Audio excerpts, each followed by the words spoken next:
ฮั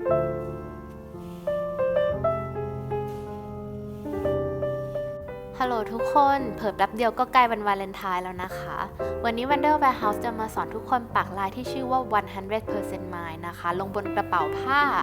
ลายนี้นะคะเป็นลายที่เราแถมฟรีเฉพาะถึงเดือนกุมภาพันธ์ปีนี้เท่านั้นเลยนะคะ ใครสนใจลายปักและชุดปักเดี๋ยวเราแปะลิงก์อยู่ด้านล่างนะคะ หรือติดตามท้ายคลิปได้ ส่วนวิธีการปักเดี๋ยวเรามาเริ่มดูกันเลยค่ะ ขั้นแรกนะคะเราจะเริ่มจากการร่างลายลงบนกระเป๋าผ้าของเราก่อนนะคะเราก็คือเอาตัวแพทเทิร์นนะคะสอดเข้าไปในกระเป๋าได้เลยเนื่องจากผ้าของเรามันไม่หนามากนะคะสังเกตได้ว่าเราจะสามารถมองเห็นลายแพทเทิร์นนะคะทะลุผ่านผ้าขึ้นมาได้ค่ะแบบนี้เลยค่ะ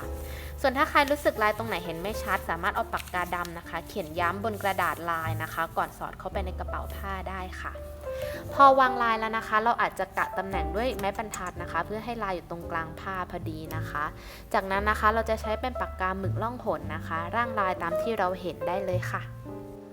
ตอนเราร่างนะคะก็ค่อยๆวาดตามเส้นไปได้เลยนะคะต้องใจเย็นๆนิดนึงนะคะเพื่อให้วาดลายได้ตรงกับแพทเทิร์นที่สุดนะคะ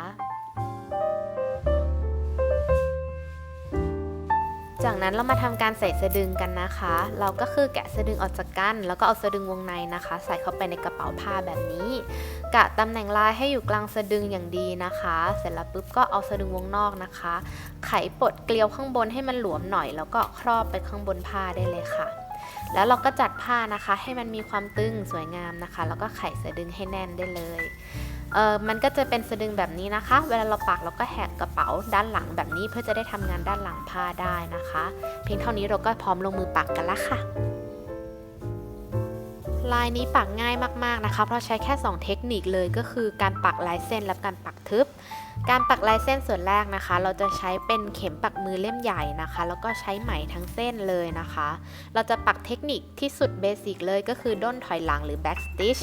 วิธีการปักนะคะคือเราเริ่มจากปักล้ำไปข้างหน้าจนถึงช่อง stitch แบบนี้นะคะดึงขึ้นมาเสร็จแล้วปุ๊บก็คือปักย้อนไปที่จุดเริ่มต้นของเส้นค่ะแล้วก็ปักลงเพียงเท่านี้นะคะก็คือจะได้สติชเส้นแรกแล้วนะคะ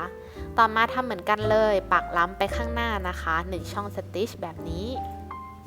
พยายามเวลาปักนะคะพยายามเล็งดีๆปักให้ตรงเส้นนะคะงานจะได้เนียบๆค่ะแล้วก็คือปักย้อนกลับมาที่ปลายของเส้นสติชที่แล้วนะคะเพื่อเป็นการต่อเส้นนะคะลักษณะมันก็เลยจะเหมือนเส้นประที่เราแบบต่อไปเรื่อยๆจนเกิดกลายเป็นเส้นยาวขึ้นมาค่ะ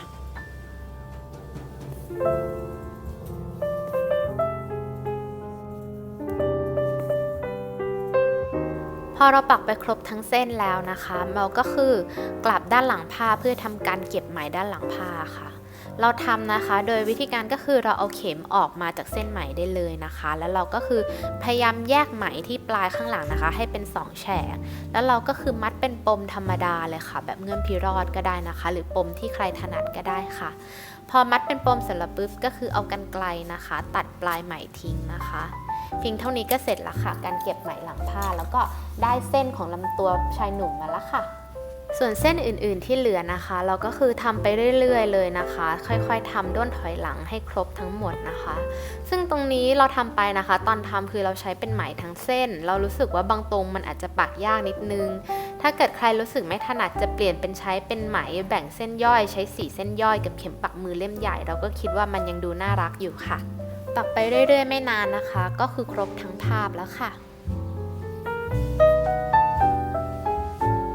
ส่วนต่อมานะคะเราจะปักวงกลมเล็กๆอันนี้นะคะซึ่งเราเปลี่ยนเข็มนะคะใช้เป็นเข็มเล็กนะคะแล้วก็ไหมเส้นย่อย2เส้นนะคะเทคนิคที่เราจะปักนะคะเรียกว่าเทคนิค satin stitch หรือการปักทึบแต่เนื่องจากลายของเรามันเล็กมากเลยนะคะเราจะปักโดยไม่มีการปักโครงเลยค่ะนั่นก็คือวิธีการปักนะคะเราจะปักเป็นเส้นตั้งนะคะขึ้นบนลงล่างนะคะแล้วก็ให้เส้นนี้นะคะมันขนานกันไปเรื่อยๆนะคะจนเต็มทึบทั้งรูปทรงนะคะก็ถ้าฟังดูงงเดี๋ยวดูวิธีการคือจะเข้าใจขึ้นนะคะก็คือเราปักนะคะเป็นไหมทีละเส้นบนลงล่างนะคะพอปักได้เส้นที่1เสร็จก็ทำเส้นที่2เรียงติดกันเลยนะคะแล้วก็ให้มันเกาะไปตามขอบของวงกลมนะคะจนเต็มทั้งพื้นที่ค่ะ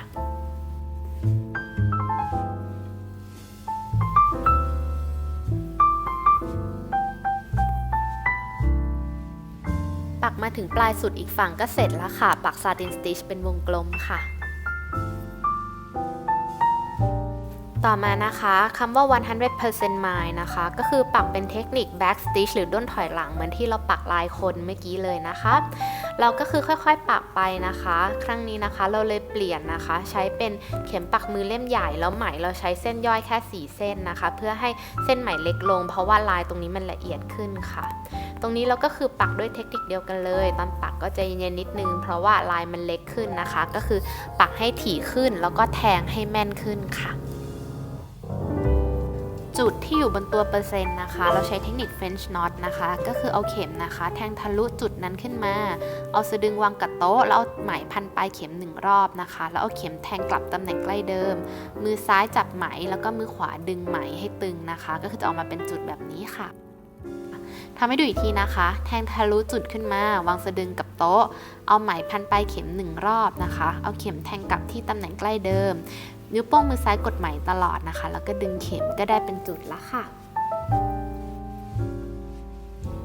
อันนี้เราก็ค่อยๆทำไปเรื่อยๆนะคะใจเย็นๆปักจนครบทั้งลายนะคะไม่นานก็เสร็จเลยค่ะลายนี้นะคะออกมาเป็นผลงาน 100% mine นะคะแค่แกะสะดึงออกแล้วก็รีดให้เรียบก็พร้อมที่จะเป็นของขวัญละค่ะจบไปแล้วนะคะกับคลิปสอนปักนะคะหวังว่าจะช่วยให้ทุกคนสามารถฝึกตามกันได้ง่ายขึ้นนะคะก็เชื่อว่าถ้ามีความตั้งใจแล้วก็ฝึกฝีมือนะคะทุกคนปักตามได้แน่นอนค่ะ